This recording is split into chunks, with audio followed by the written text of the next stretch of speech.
Hello friends, स्वागत है EVS समाधान के एक लेक्चर में। और हम जो पढ़ रहे थे सेमेस्टर सेकंड पढ़ रहे थे, और सेमेस्टर सेकंड की जो बात करूँ तो उसके अंदर पेपर फर्स्ट को पढ़ रहे थे। इसके अंतर्गत हमने एस व पी ब्लॉक को अच्छे से कवर कर लिया था, और जो हमारा क्या स्टार्ट कर था हमने डी ब्लॉक को मैंने कहा था कि आपको दो विभागों में विभाजित किया गया, यूनिट नंबर 3 यूनिट नंबर 4।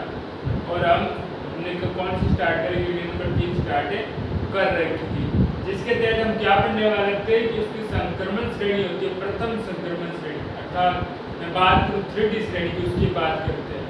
अब हमने कुछ उसकी प्रॉपर्टीज गुणों के बारे में चर्चा कर ली थी। अब उसके बाद हम क्या करने वाले हैं, अपने अगले टॉपिक की तरफ जाएंगे जिसका नाम है संकुल का निर्माण। अब जो डी ब्लॉक है अर्थात तो संक्रमण धातु किस प्रकार से क्या बनाते हैं, संकुल का निर्माण करते हैं, उसके लिए दो चीजें आवश्यकता होती है। हम क्या पढ़ते हैं, दो चीजों के बारे में इसमें पढ़ते हैं। एक तो क्या पढ़ते हैं, क्या छोटा आकार धातु का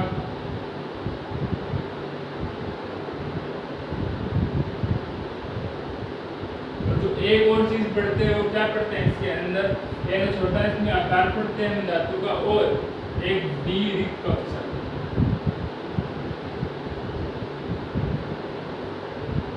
दो चीजें पढ़ते हैं। अब क्या होता है, जो धनायन होता है, धनायन उसका आकार होता है छोटा। क्या होता है, जितना आकार, देखिए संकुल में निर्माण से पहले हम दो चीजें पढ़े थे, किस प्रकार से बनते हैं। देखिए जो संकुल बनता है, एक होता है उसके अंदर धातु जिसको हम बोलते हैं केंद्रीय धातु। केंद्रीय धातु परमाणु, जो आप 12th क्लास के अंदर इसको अच्छे से पढ़ा होगा, इसको क्या बोलते हैं, केंद्रीय धातु परमाणु बोलते हैं। और इससे क्या कनेक्ट रहता है, लिगेंड रहता है।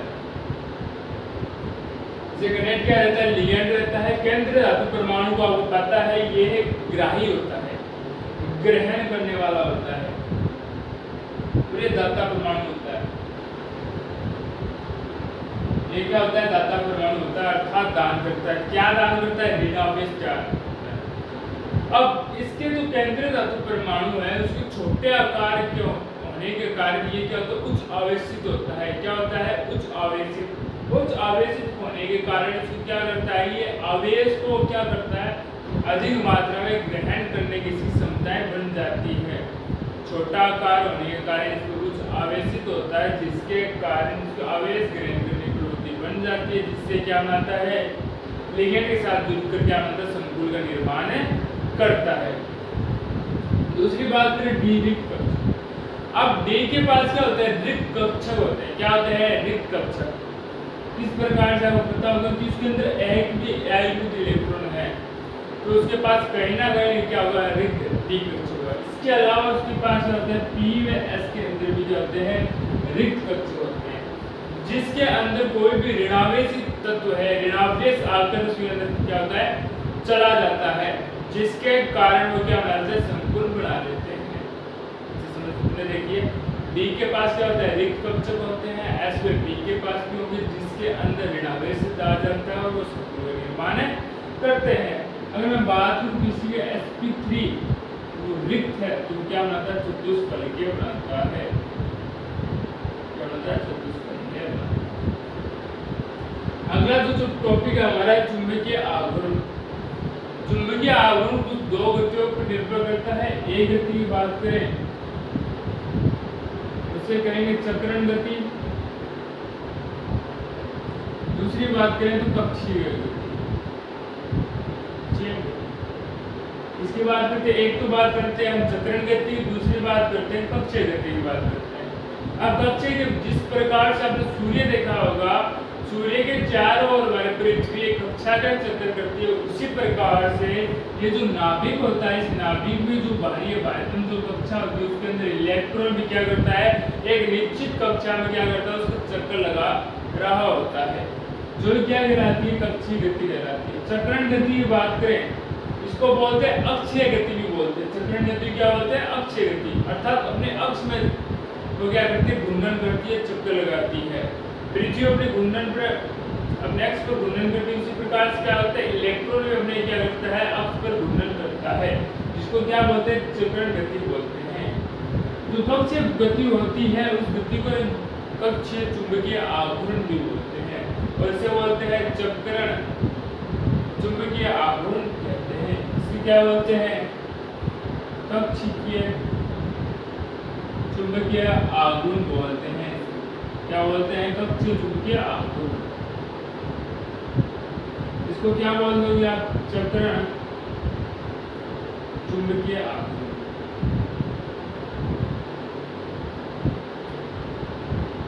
अब ये दोनों जो आघूर्ण है आपस में मिलते हैं तो एक क्या करते हैं, छोटे जो चुंबक है उसकी तरह व्यवहार करवाते हैं किसको? धातु को। फिर ये क्या करते हैं? छोटे चुंबक की भांति व्यवहार करते हैं। छोटे चुंबक की भांति क्या करते हैं? व्यवहार भांति छोटे चुंबक की तरह यह व्यवहार करते हैं। आगे इसकी बात करें तो इसके आधार पर क्या इनको डोमेन्स, इन जो चुंबकीय रेखाएं हैं, जो चुंबकीय व्यवहार का डोमेन के रूप में इनको चुंबकीय व्यवहार को इसको प्रदर्शित किया जाता है। आगे अगर बात करें तो इनको पुनः हम कितने भागों में विभाजित कर देते हैं? 3 भागों में विभाजित कर देते हैं।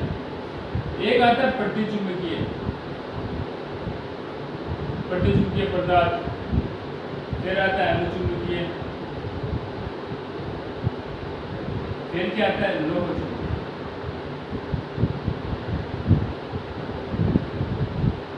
अगर मैं प्रतिचुंबकीय की बात करूं तो वह पदार्थ जो चुंबकीय क्षेत्र के अंदर ले जाने पर उससे क्या हो? प्रतिकर्षित हो।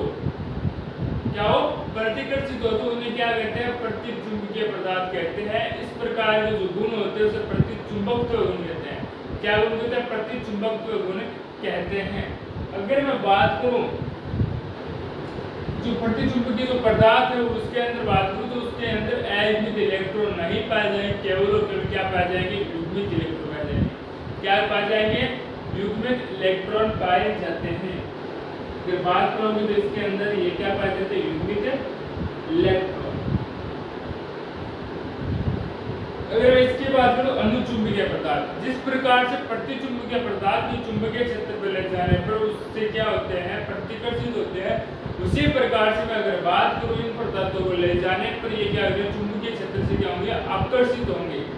और जिसका इसका जो मान है वो किससे अधिक होगा? प्रतिचुंबकीय पदार्थों से इसका मान अधिक होगा। जो इसके अंदर जो गुण उत्पन्न होगा उसे क्या करेंगे? अनुचुंबकत्व गुण कहेंगे। क्या कहेंगे? अनुचुंबकत्व इसका गुण कहते हैं। और इसके अंदर जो पाए जाने वाले जो इलेक्ट्रॉन है वो अयुग्मित इलेक्ट्रॉन होते हैं। तो आपको एक बात तो दर्शा दी होगी, अगर हम आगे के कुछ आरेख बनाएंगे, अगर आपको वहाँ पर अयुग्मित इलेक्ट्रॉन कहीं पर भी दिखाई दे तो आप उसमें क्या बता दोगे? कौन सा गुण दर्शा रहे हैं? अनुचुंबकीय। और कहीं पर आपको युग्मित इलेक्ट्रॉन दिखाई दे जाए तो वहाँ पर आप क्या कहोगे? क्या प्रतिचुंबकत्व पदार्थ है। तो इसके अंदर बात करें तो इसमें क्या पाए जाते हैं? अयुग्मित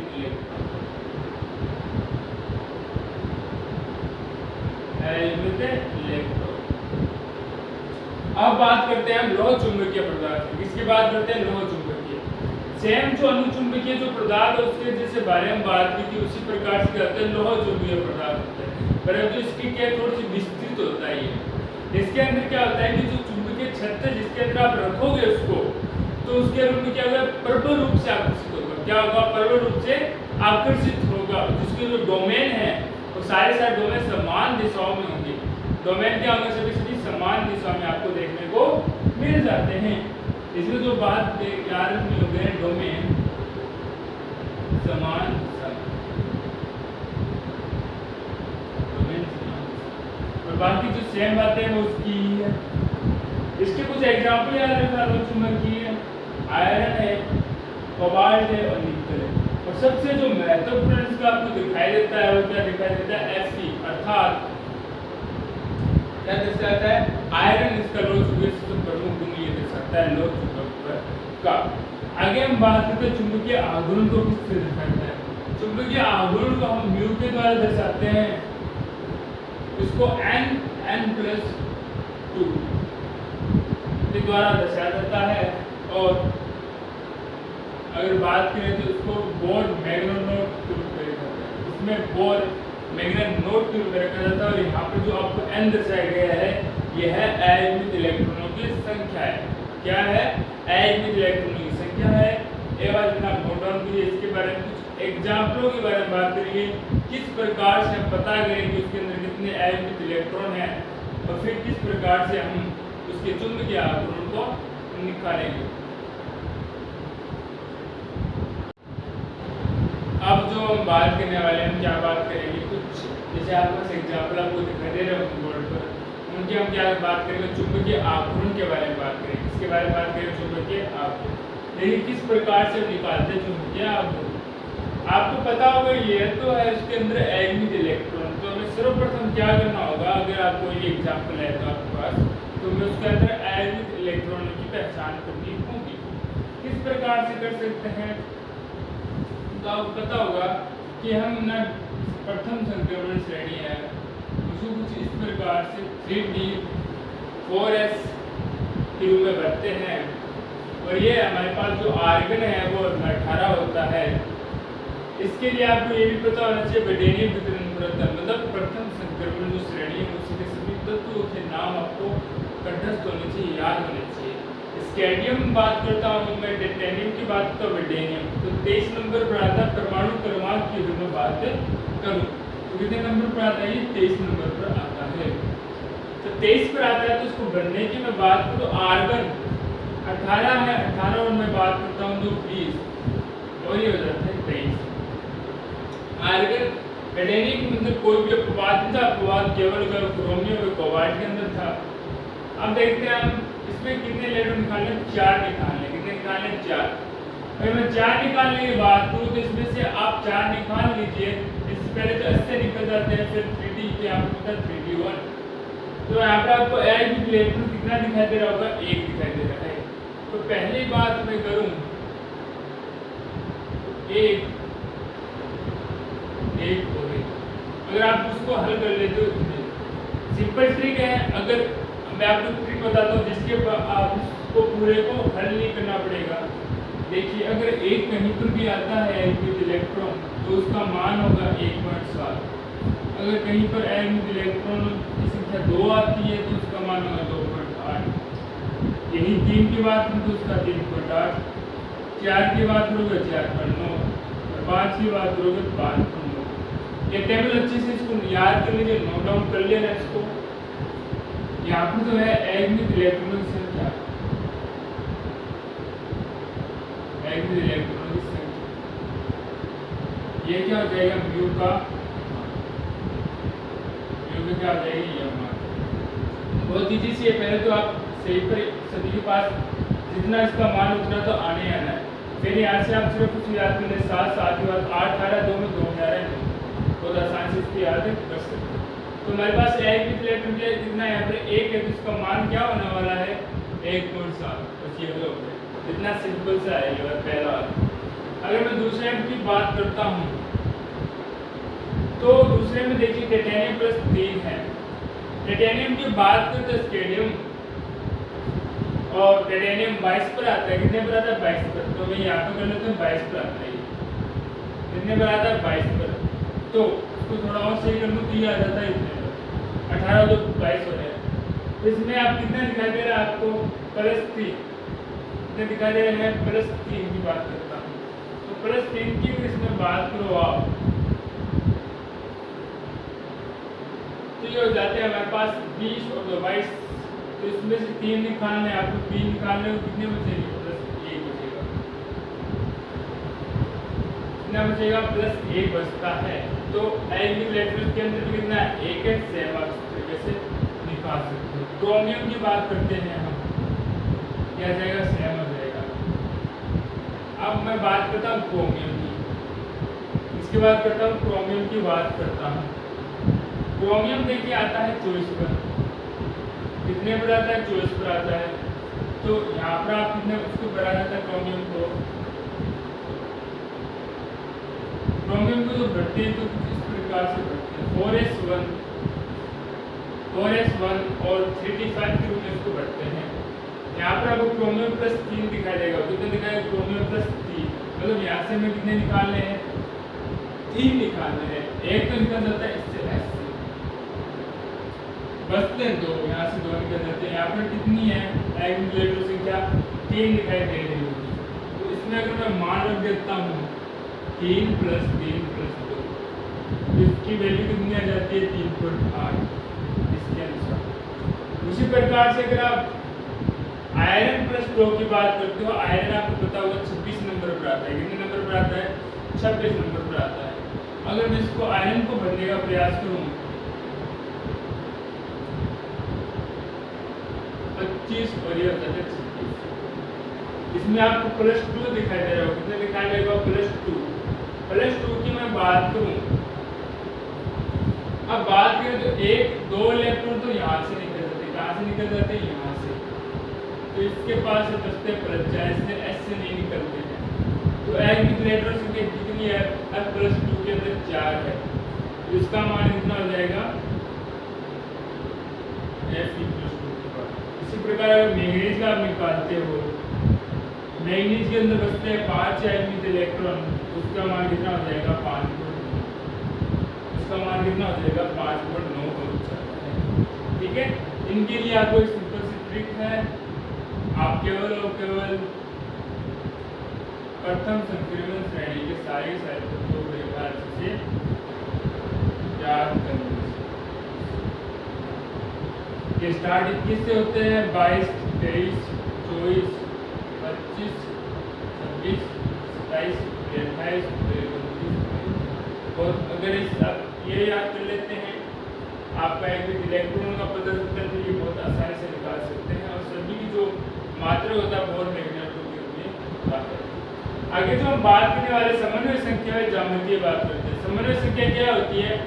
मैंने संकुल निर्माण के समय भी आपको बताया था कि जब केंद्रीय धातु परमाणु साथ लिगेंड जुड़ते हैं तो उसे क्या बोलते हैं? संकुल बोलते हैं। अब किसी केंद्रीय धातु परमाणु साथ कितने लिगेंड जुड़े हुए हैं उसकी जो संख्या होती है उसको बोलते हैं समन्वय संख्या बोलेंगे, या उपसहसंयोजक संख्या बोलते हैं। लिगेंडों की संख्या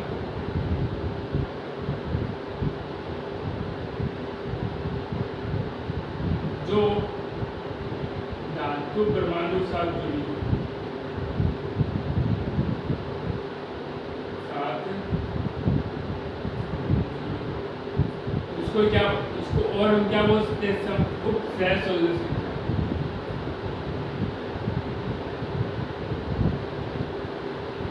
ठीक है, अब इसके बाद में हम क्या बात करेंगे? ज्यामितीय प्रकार की जो समन्वय संख्याएं हैं, 6 समन्वय संख्या में 6 जिसके साथ लिगेंड होती है, ज्यामिति आपको किस प्रकार से दिखाई देगी।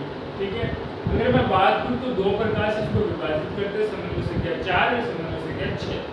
अगर मैं समन्वय संख्या 6 की बात करूं तो आपको अधिकतर वो अष्टफलकीय दिखाई देंगे, और समन्वय संख्या 4 की अगर मैं बात करता हूँ सारे वर्ग समतलीय, या आपको क्या दिखाई देते हैं? वहां पर चतुष्फलकीय आपको दिखाई देंगे। ठीक है, अब हम क्या करें? कुछ एग्जाम्पलों के द्वारा ये आकृतियों को, चुंबकीय आवरण को, चक्रण को समझने का प्रयास करते हैं।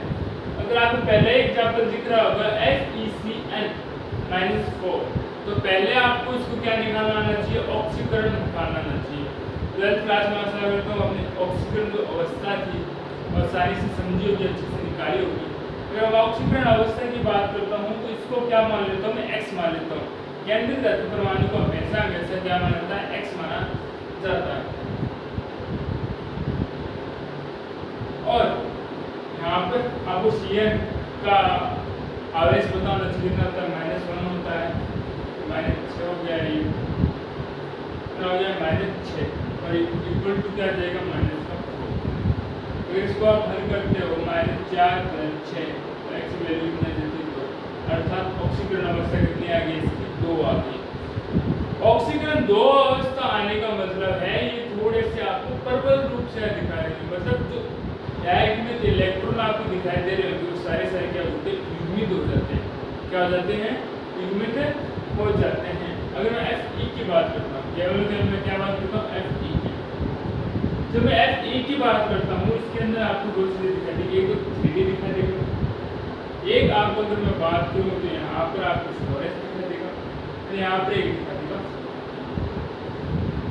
यहाँ पर 3D 4S और जो 4P है, 4P आपको खाली दिखाई देगा, और बता हुआ क्या होगा? देखिए, अगर मैं बात करता हूँ 3D के अंदर 5 होते हैं,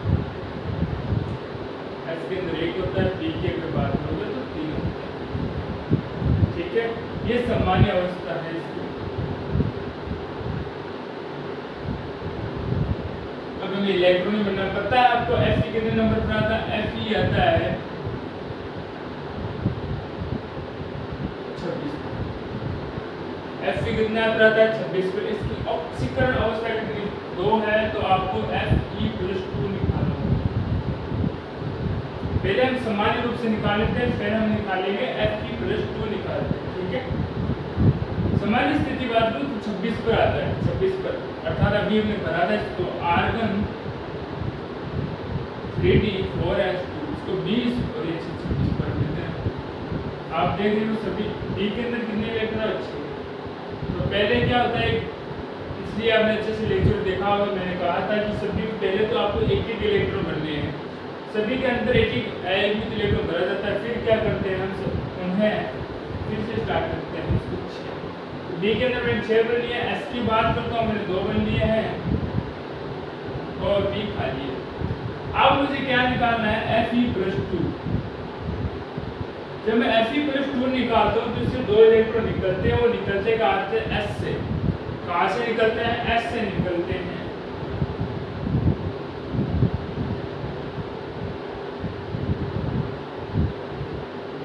खाली हो जाता है। अब क्या होता है कि लिगेंड पे भी निर्भर करता है, ये केंद्रीय धातु परमाणु है, लिगेंड पे निर्भर करता है। तो लिगेंड से क्या होता है, केंद्रीय धातु प्रबल रूप से आकर्षित होता है। क्या होता है? प्रबल रूप से आकर्षित होता है, प्रबल लिगेंड की भांति व्यवहार करता है। CN प्रबल लिगेंड की जब भांति व्यवहार करता है तो सारे जो इलेक्ट्रॉन है वो क्या हो जाते हैं? युग्मित हो जाते हैं। क्या हो जाते हैं? युग्मित। एक साथ सारे आ जाएंगे। क्या आ जाएंगे?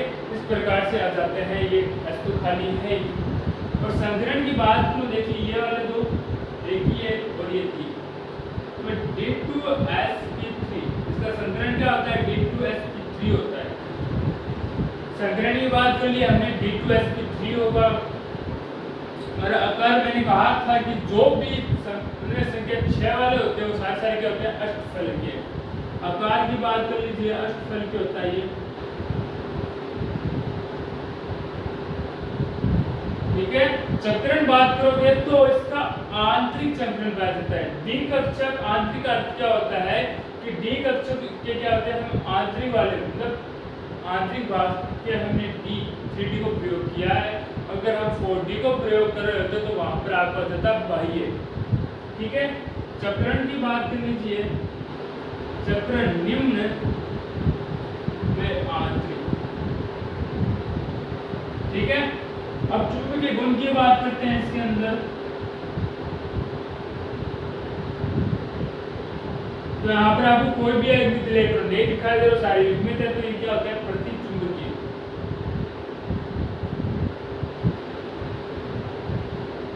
क्या होते हैं? प्रतिचुंबकीय। अब जो हमारा अंतिम क्या रह जाता है वो देखते हैं। अब हम सारी बातें कर ली, इसमें हो गए। अब Cn है, और उसको Cn है ना, वो क्या होते हैं? यहाँ पर आकर दिख जाते हैं आपको। तो सारे की जगह क्या देता है? Cn आ जाते हैं, और ये क्या बनाते हैं? इस प्रकार से, ठीक है। इस प्रकार से आ जाते हैं। Cn इसके अंदर आ जाते हैं। आकार की मैं बात करूँ, Fe Cn एक यहाँ पर,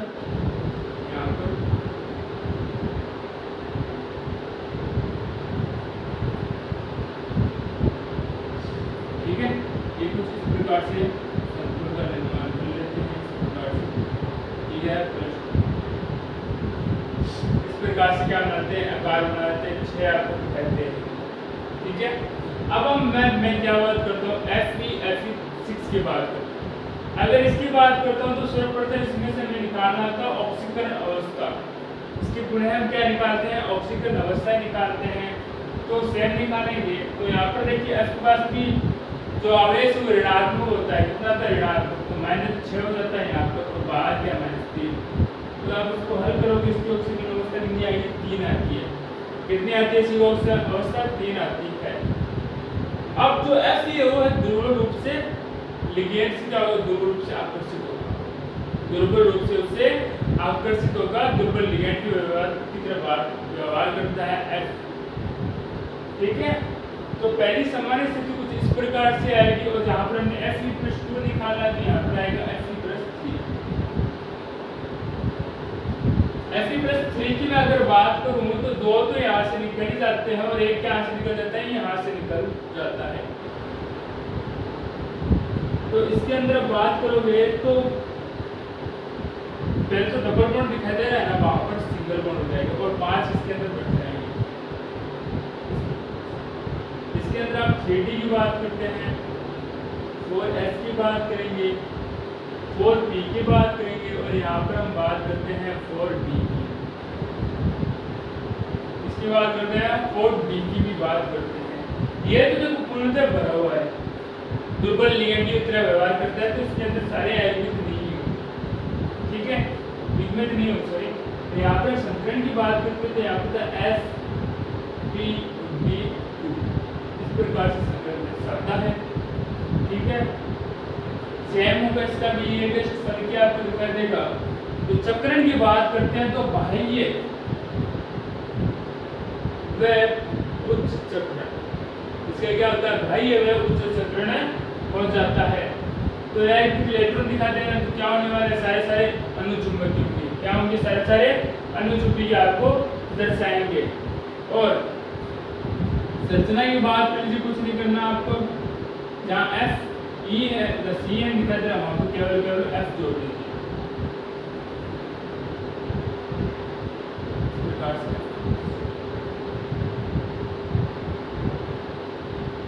यहाँ पर क्या कर लीजिए आप,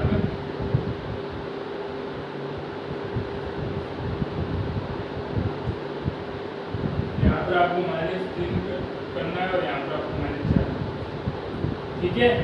ये हमने क्या कर लिया, इसकी कुछ समन्वय संख्याओं के बारे में बात कर ली है, फिर कुछ एग्जाम्पल द्वारा समन्वय संख्या 6 के कुछ ज्यामितियों की बात भी कर ली है। इसके बाद जो बात करने वाले हैं समन्वय संख्या 4 के कुछ उदाहरण देखेंगे, उसमें भी पढ़ेंगे कि किस प्रकार से यौगिक बनाते हैं, किस प्रकार से संकरण दर्शाते हैं।